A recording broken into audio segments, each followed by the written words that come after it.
¿Qué tal, amigos? Sean bienvenidos a una nueva entrega de su programa Enfoques Jurídicos. Boris de León, su servidor, les da las gracias por la sintonía.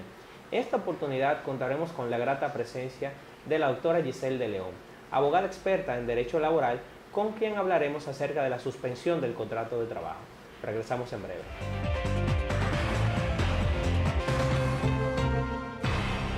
Regreso en su programa Enfoques Jurídicos. Bienvenida, Giselle, al programa. Gracias, Boris. Un placer estar aquí contigo y compartir este momento contigo. Este tema del contrato de trabajo y su suspensión, ¿cómo se encuentra regulado en el Código de Trabajo? Es decir, ¿a qué se refiere la suspensión del contrato de trabajo y cuándo es que aplica? La suspensión del contrato de trabajo, muchas personas tienden a confundirla con otras formas de, vamos a ver, la confunden muchas veces con formas de terminación del contrato de trabajo, principalmente porque en el anterior código de 1951, antes de la modificación del 92, se establecía la suspensión realmente haciéndolo similar a lo que era una terminación del contrato. Sin embargo, el legislador del 92 fue mucho más sabio y al momento de hablar de la suspensión establece claramente que la suspensión es la suspensión de los efectos del contrato de trabajo, que no se debe confundir nunca no se debe confundir nunca con una terminación. De hecho, todavía uno encuentra abogados incluso de la materia que a veces se han confundido y dicen no, que lo suspendieron por decir que terminaron el contrato.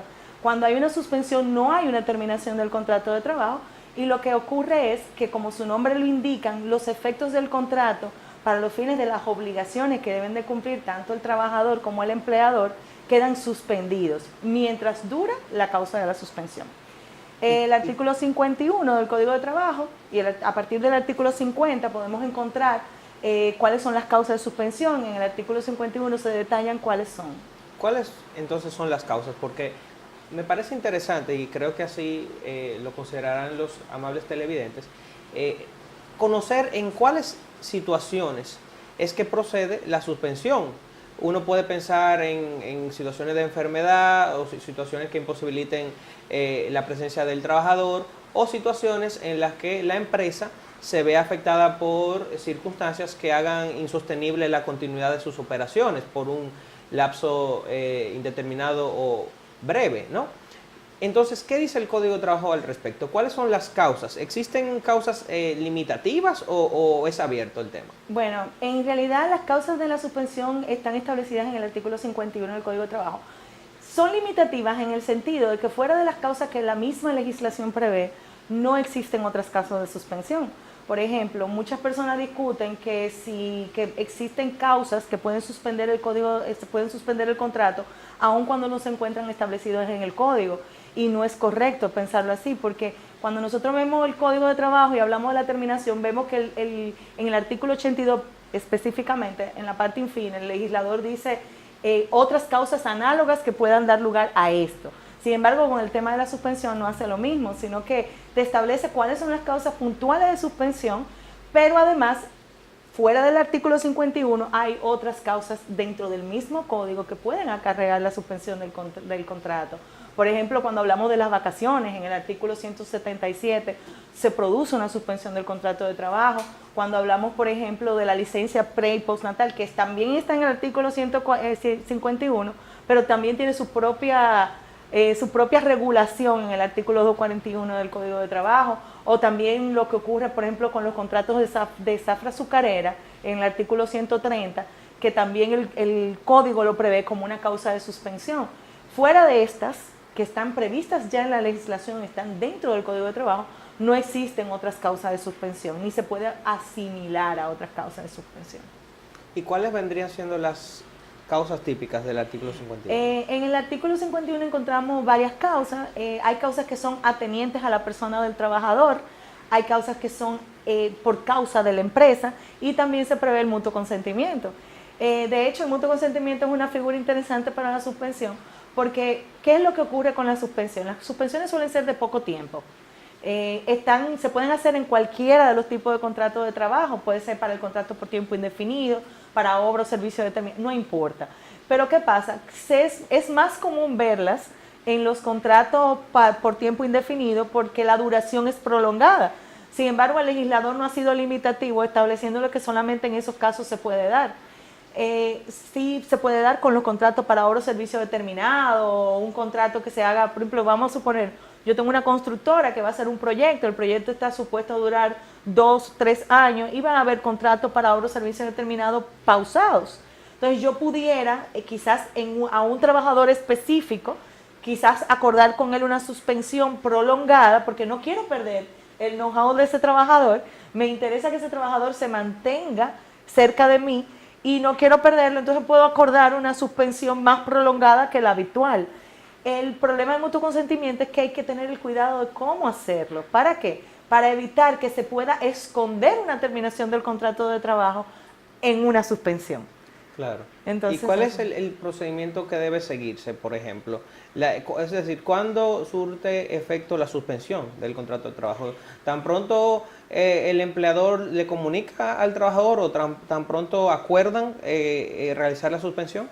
En el caso del mutuo consentimiento es fácil porque igual que en todo contrato las partes pueden estipular a partir de qué momento va a iniciar el proceso de vigencia de la suspensión, la duración y eso.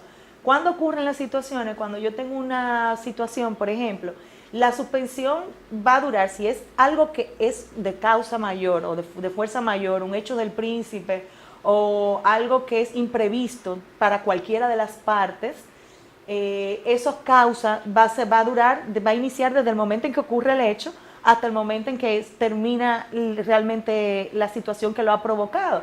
Por ejemplo, una explosión que ocasiona la pérdida total de una empresa, obviamente, va a ocurrir la suspensión de pleno derecho por causa de fuerza mayor desde el momento en que se inicia, desde que ocurre ese hecho, hasta el momento en que la empresa empieza nuevamente a operar. Entonces estamos hablando de una suspensión que va a terminar con ese hecho. En otros casos, cuando son causas que son atinentes a la empresa, por ejemplo, el código prevé como una causa de suspensión la falta de materia prima para producir o un exceso en la producción. Claro, la falta de materia prima siempre que haya sido por una causa imprevisible o que no sea voluntaria del empleador, que realmente el empleador no haya podido, haya sido realmente ajena a su voluntad. Entonces, en esos casos sí hay un proceso que hay que seguir. Se tiene que comunicar al ministerio, a la Dirección General de Trabajo.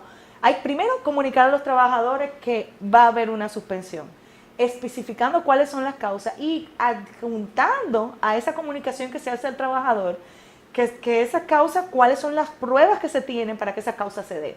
Entonces, es muy importante siempre obtener el acuse de recibo del trabajador. Puede pasar, por ejemplo, que un trabajador se niegue y decir, yo no la voy a recibir, y para evitar que se dé la suspensión. Entonces, en esos casos, el código no establece nada, pero en la doctrina lo que se hace es que se puede hacer un acto de un acto de notoriedad con un notario público, se puede notificar vía acto de alguacil que levante fe y dé fe pública de que esa persona se negó a recibir. Entonces, ¿a partir de qué momento empieza a surtir en esos casos específicos, cuando es una obligación del empleador hacer esa comunicación? A partir del momento en que se comunica al empleador, a los empleados, y luego viene la comunicación a la Dirección General de Trabajo que debe de hacerse. Se supone que dentro de los 3 días de la causa que da lugar a la suspensión, se debe de comunicar ese hecho dentro de esos 3 días. A la Dirección General de Trabajo. Exacto, a los trabajadores y a la Dirección General de Trabajo. Por ejemplo, cuando fallece el empleador, ya el fallecimiento del empleador cada vez es menos probable que ocasione la pérdida, salvo que sea un negocio instituto persona, por ejemplo, una secretaria de un médico, que obviamente si el médico fallece, obviamente ya se queda sin efecto el contrato de trabajo. Lo mismo no ocurre cuando, por ejemplo, se trata de una empresa, porque la empresa sigue funcionando normalmente por vía del derecho corporativo. Claro. Entonces ya ocurren otras cosas, pero son 3 días. Ese plazo no es fatal. Tú puedes hacerlo después, pero ¿qué pasa? Si tú no haces la comunicación dentro del plazo, lo que se va a entender es que la suspensión va a surtir efecto al momento en que el empleado se entera y que yo lo comunico a la Dirección General de Trabajo. Entonces eso obliga a que durante el tiempo que yo no hice esa comunicación, aunque no sea un plazo fatal, yo voy a tener que pagar el salario de los trabajadores que hayan transcurrido hasta ese momento. Es importante que cuando hablamos de la suspensión se tenga bien claro que eso implica que ni el empleador paga el salario, ni el trabajador asiste a trabajar, ni presta su servicio.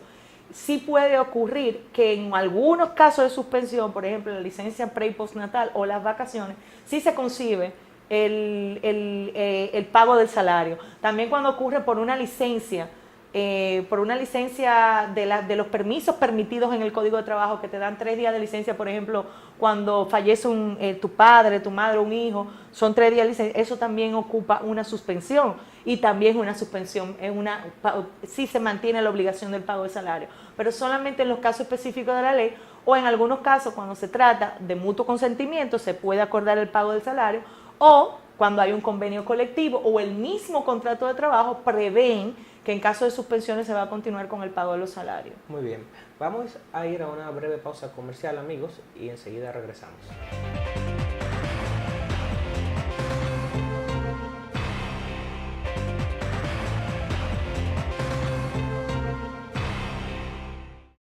Bien, amigos, estamos de regreso en su programa Enfoques Jurídicos, compartiendo con la autora Giselle de León, abogada experta en Derecho Laboral, con quien hablamos acerca de la suspensión del contrato de trabajo. Giselle, en el segmento anterior destacabas varias particularidades en cuanto al procedimiento que debe seguirse para la suspensión del contrato de trabajo, y también señalabas que en ciertos casos no se suspende la obligación del pago de salario, pero que por lo general se suspende, y eso es lo que se persigue. O sea, lo que se persigue con el procedimiento de la suspensión del contrato de trabajo es liberar a ambas partes, en principio, de la obligación, de sus obligaciones ordinarias, que para el caso del empleador sería la obligación de pagar el salario, ¿no?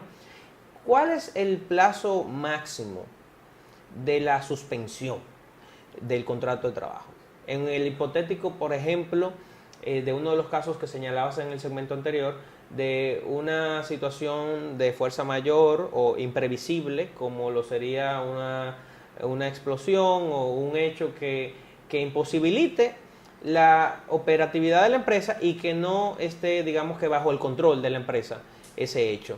¿Cómo se maneja este tema de acuerdo al Código de Trabajo y la jurisprudencia? En ese sentido hay que hacer una distinción. Cuando se trata, por ejemplo, de un hecho de fuerza mayor, que hay una desaparición o hay una posibilidad material del empleador realmente de cumplir con el contrato de trabajo, eso va a durar el tiempo que tenga que durar hasta que desaparezca la causa de suspensión. Sin embargo, el artículo 82 sí permite que por causa de que yo no pueda ejecutar el contrato de trabajo, ya transcurrido un año, se puede terminar el contrato de trabajo de manera natural por la imposibilidad de la ejecución, y entonces en esos casos nos referimos ya a los pagos que habría que hacer de indemnizaciones conforme al artículo 82. En los casos, por ejemplo, en que la suspensión tiene que ser reconocida por el director general de trabajo, que dicte una resolución de al lugar o no al lugar a la suspensión, que es cuando ocurren, por ejemplo, falta de materia prima, exceso de inventario, la empresa necesita hacer un stop para deshacerse de un inventario que tiene ya acumulado y no lo puede hacer de otra forma si no es dejando de producir. En esos casos, la ley establece que el plazo máximo es de 90 días. Okay. De 90 días, de 30 a 90 días. Lo que pasa es que los 30 días pueden ser prorrogados, pero no pueden ser más de 90 días durante un año. En un año completo no puede ser más de 90 días. ¿Y podría el director general de trabajo autorizar plazos adicionales? En realidad no. La ley en ese aspecto es muy restrictiva. Sí, yo entiendo que en la práctica pueden darse supuestos en los cuales porque nada impide que ocurran varias causas de suspensión al mismo tiempo, que concurran en un plazo diferentes causas de suspensión y no son acumulables. O sea, yo puedo, por una razón específica, ahora mismo tener la necesidad de suspender y luego por otra, eso no es acumulable. Pero el director general de trabajo tiene que cumplir el mandato de la ley que dice que son 90 días como máximo en un término de un año completo. Entonces, eso le da un alivio al empleador, y también hace que no pierda el derecho de antigüedad del trabajador, porque la idea es que el trabajador no se quede sin trabajo. Y cuando termine la causa de suspensión, vuelva naturalmente a recuperar su relación laboral. Una pregunta. Al cumplirse estos plazos máximos, en un caso señalabas que tras el transcurso de un año, pues entonces terminaba el contrato de trabajo ante la imposibilidad de la ejecución. Pero en el otro caso, de los 30 a 90 días, lo que ocurriría es que el trabajador tiene que volver a prestar labores y se reactiva la obligación del pago del salario. Correcto. Pero me pregunto, en el hipotético caso, en el primer caso, que termina el contrato de trabajo, Durante el tiempo en el que estuvo el contrato suspendido, ¿ese tiempo se toma en cuenta para el pago de las prestaciones? Sí, porque el derecho de antigüedad no se pierde, justamente ese es el punto. Yo quedo con liberado de la obligación del pago, pero la obligación de calcular las indemnizaciones, prestaciones laborales correspondientes se van a hacer siempre en base a la antigüedad porque el contrato no ha terminado, el contrato continúa vigente, lo único que está suspendido en sus efectos. Entonces, eso sí beneficia al trabajador. Muy bien, y esto me lleva a la siguiente pregunta. ¿Qué ocurre en el caso de las cotizaciones ante la Tesorería de la Seguridad Social? ¿Estas cotizaciones también se suspenden o deben continuar realizándose? Es una pregunta buena en el sentido de que, por ejemplo, la ley 8701 solamente prevé el pago de las cotizaciones de suspensión en el caso de la licencia pre y postnatal, que establece que debe de continuarse cotizando por la trabajadora durante este plazo. Sin embargo, ¿qué pasa cuando el empleado, el contrato queda suspendido? Yo no estoy pagando salario y el mismo sistema de la TCS no te permite registrar en cero a un empleado, no te lo permite. Tú puedes registrar con un mínimo de 100 pesos, de 200 pesos, pero no puedes dejarlo en cero, que sería la realidad de una persona que está suspendida. Entonces, en esos casos lo que se hace es que se deja de cotizar por ese trabajador, se saca del sistema de la TCS y una vez empieza nuevamente a correr, nuevamente termina la causa de suspensión, entonces vuelve y se le registra y se le inscribe nuevamente en la TCS. ¿Qué pasa? Por eso es tan importante a veces en lo que es la suspensión de mutuo acuerdo, establecer qué va a pasar con los pagos de la TCS, porque a lo mejor el empleado sí quiere y sí le interesa mantenerse cubierto, porque si él no está cotizando, él no va a estar cubierto ni en ARS ni en AFP. Entonces es importante tener esos puntos en cuenta si eso se le va a dejar como un beneficio. Yo he visto casos en que las empresas, por ejemplo, en las licencias por enfermedad, cuando son enfermedades comunes que son largas, hay empresas donde hemos llegado a un acuerdo de que, bueno, vamos a continuar cotizando por el trabajador, imponiéndole el mínimo que establece la ley como salario mínimo, para que esa persona no pierda los derechos y tenga todavía la cobertura de salud durante el tiempo que dura su enfermedad. Sin embargo, el empleador no está obligado a hacerlo. Sí puede sencillamente retirarlo y cuando empieza nuevamente, se reactiva el contrato, entonces volverlo a inscribir. Muy bien, muy interesante. Y esto me lleva a otra pregunta. ¿Qué pasa en los casos en los que, por ejemplo, el trabajador se vea envuelto en un proceso penal, digamos que sea objeto de una medida de coerción como la prisión preventiva, y pues se encuentra imposibilitado de asistir al trabajo y de prestar su servicio? ¿Qué ocurre ante esa situación? ¿Aplica de pleno derecho la suspensión del contrato de trabajo o debe hacerse un procedimiento? En realidad aplica de pleno derecho. Esa es una de las causas en las cuales el código, en la que se entiende que la causa de suspensión es atinente a la persona del trabajador. Un trabajador que cae en un estado de prisión o ahora mismo la medida de coerción no necesariamente tú vas a estar en prisión preventiva, sino que puede ser una libertad condicionada o una medida de coerción que permita una presentación periódica.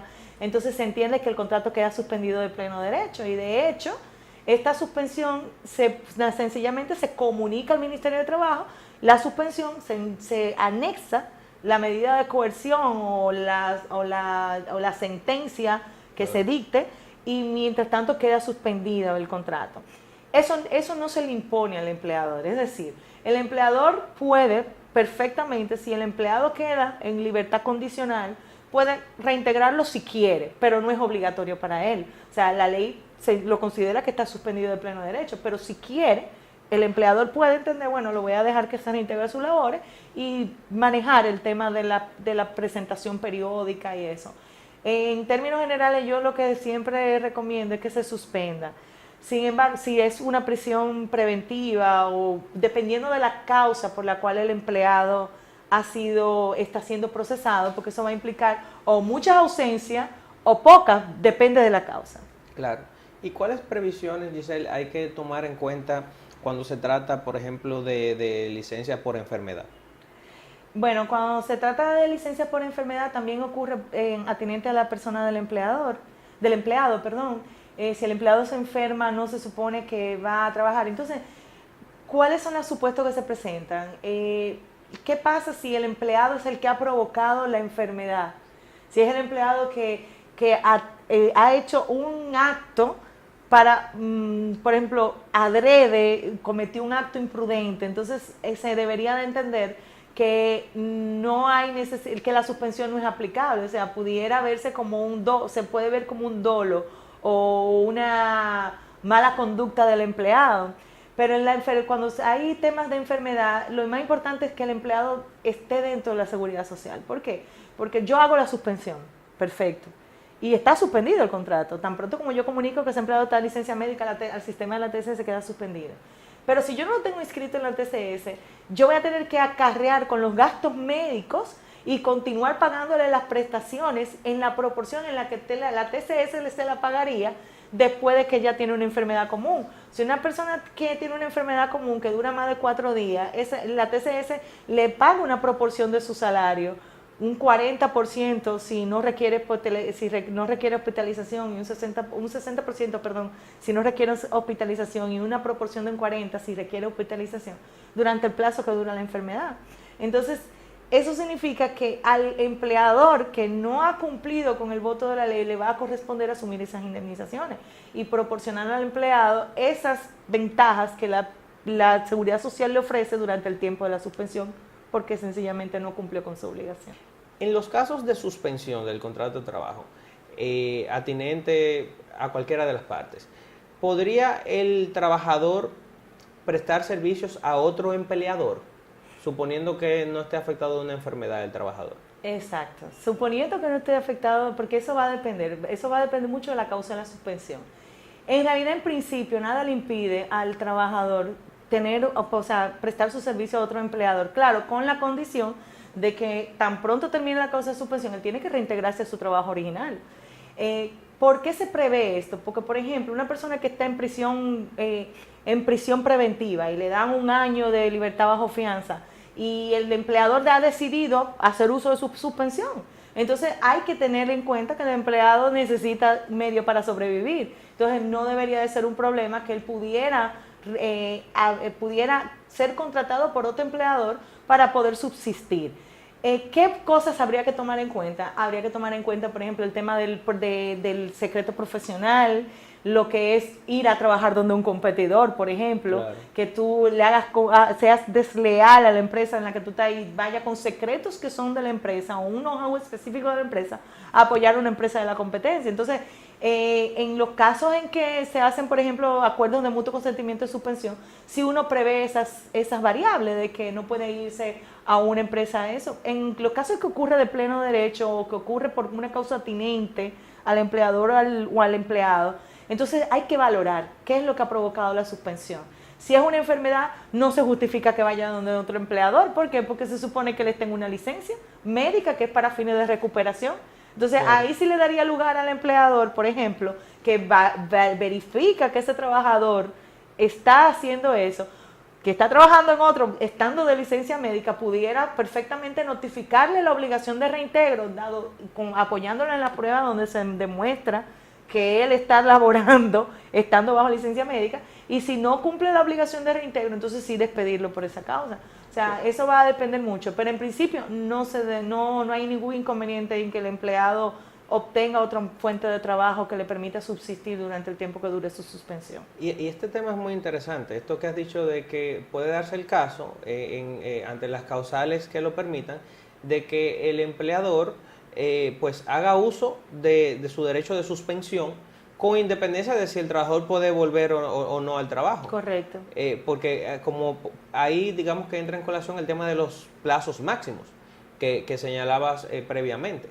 De manera que puede darse perfectamente el caso en el que se pueda reanudar la relación, digamos que de la prestación de los servicios, pero todavía el empleador no desee y prefiera esperar más tiempo para entonces reanudar la prestación de los servicios. Eso te ayuda mucho en lo que es el acuerdo por mutuo consentimiento, porque el mutuo consentimiento no es limitativo, es un contrato. Tú puedes establecer, por ejemplo, se acabó la causa, pero yo puedo llegar a un acuerdo con el trabajador para mantener la suspensión por más tiempo, con algunas condiciones. Por ejemplo, acordar darle una proporción X de su salario, mientras él esté así, permitirle que trabaje en otro lugar por más tiempo.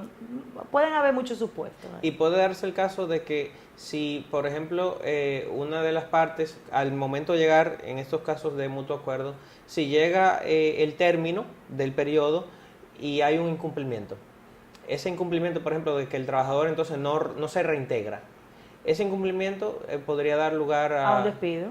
A un despido justificado, porque se supone que una vez termina la suspensión, el empleado, tanto el empleador como el trabajador, están obligados a reiniciar las labores, a reintegrarse el trabajador a su trabajo y el empleador a reiniciar el proceso de trabajo, siempre haciéndolo de la forma correcta, Claro. porque yo tengo que poder demostrar que yo le invité a reintegrarse y que él, a pesar de mi invitación, no lo hizo. De hecho, en la ley se prevé tú hacer una publicación de 3 días consecutivos, luego de que yo hago solicito el reintegro y no lo hacen, hacerlo en un aviso en una publicación nacional.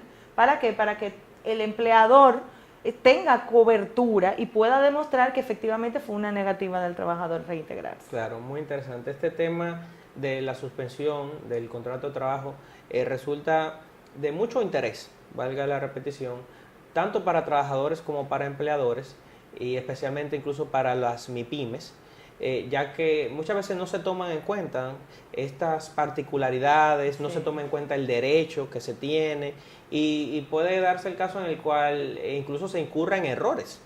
Se incurra en desahucios sin la necesidad, por desconocimiento de estas disposiciones del Código de Trabajo que bien ha señalado. Giselle, el programa ha sido muy interesante. Muchísimas gracias por acudir a nuestro llamado en Enfoques Jurídicos. Y muchísimas gracias, Boris, a ti por la invitación. La verdad ha sido un placer compartir este momento contigo. Y amigos, hasta una próxima entrega de su programa Enfoques Jurídicos.